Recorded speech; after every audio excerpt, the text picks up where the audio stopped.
एक वृंदावन में, जब मैं प्रारंभ में वृंदावन आया, आज से 40 साल पहले की बात बता रहा हूं, 1985 की बात।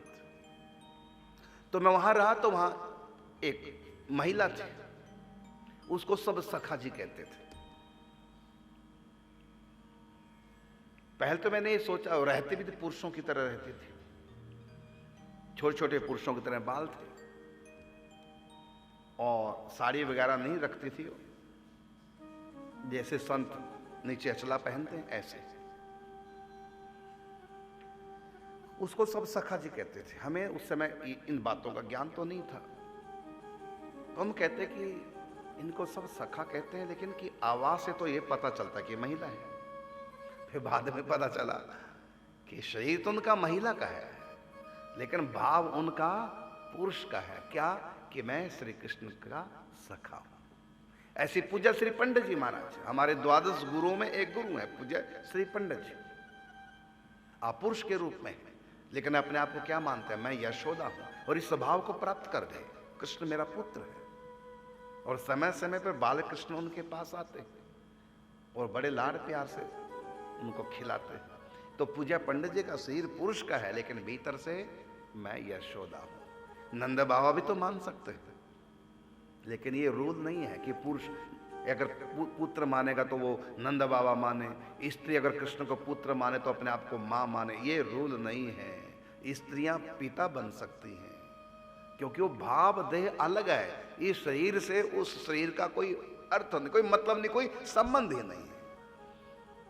इससे हमारे वृंदावन के जितने संत हैं, बाहर से सब दाढ़ी वाले हैं, लेकिन भीतर से सब साड़ी वाले। भाव सबका राधा सखी का है, राधा रानी की, इसलिए इसमें भेद नहीं। तो पूज्य स्वामी श्री हरिदास जी महाराज पुरुष रूप में युवा है, विरक्त हो गए। उपासना क्या है? सखी भाव की। भीतर से सखी है। कौन सखी? ललिता जी। और बाहर से पुरुष है, शरीर पुरुष का है,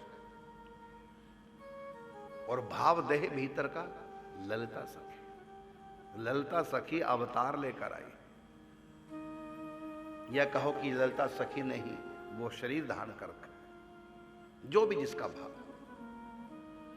तो पुरुष भी सखी भाव धारण कर सकते हैं, और स्त्रियां भी सखा भाव धारण कर सकते हैं। वात्सल्य भाव की उपासना में स्त्रियां अपने आप को नंद बाबा मान करके कृष्ण से लाड लड़ा सकते हैं, और पुरुष अपने आप को यशोदा मान करके कृष्ण से लाड लड़ा सकते हैं। क्योंकि इस शरीर का उस भाव देह से संबंध नहीं होता। ये माया का शरीर है, ये मिट्टी का पुतला है। और भाव देह कहां से आता है?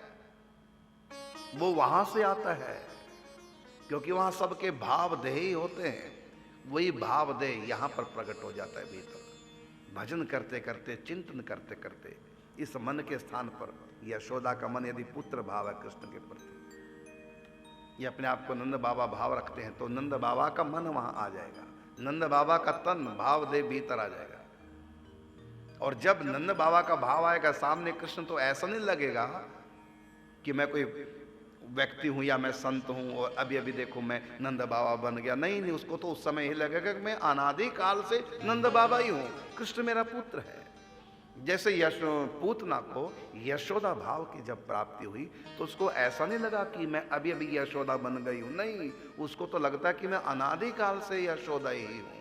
इसी प्रकार जब सखी भाव प्राप्त होगा, तो उस समय ऐसा नहीं लगेगा कि आज मुझको सखी भाव प्राप्त हुआ है, ऐसा नहीं लगेगा। उसको लगेगा कि मैं अनादि काल से सखी हूं निकुंज में। फिर उसको महसूस होगा ऐसा, जब वो प्रकृतिस्थ होगी तो उसको यही भाव लगेगा कि मैं हूं तो सखी, लेकिन यहां कुछ काम करने के लिए आई, कुछ सेवा करने के लिए आई। प्रभु ने भेजा मुझको, उनकी सेवा करनी है, भक्ति का प्रचार, सनातन का प्रचार, और वो करते हैं। क्योंकि उनको भाव देह के साथ साथ वो मेमोरी भी आ जाती है, उसी सखी सखा जो भी उनका भाव है, तो वहां से भाव का अवतार होता है। इसलिए जो संत जिस भाव का उपासक है, जब सिद्ध हो जाए तो यही कहते हैं कि अमुक सखी का अवतार है, अमुक सखा का अवतार है, ये नंद बाबा का अवतार है, ये फिर कहा जाता है। और अवतार का मतलब ये नहीं हुआ कि वहां आती नहीं हो दिव्य आत्मा, सचमुच में वही रूप वहां प्रकट हो जाता है।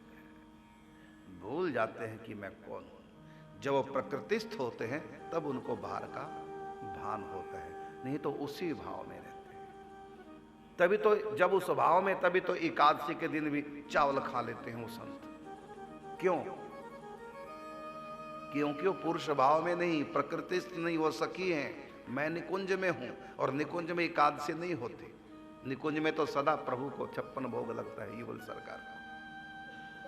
तो उस भाव से जब हम भावित हैं तो फिर वहां कोई दोष नहीं लगता, वहां नियम नहीं, विधि निषेध से आगे ये निकुंज दरबार है, निकुंज की उपासना है। लेकिन जब हम संसार में है, प्रकृतिस्थ हैं, फिर प्रकृति के नियम लागू होंगे।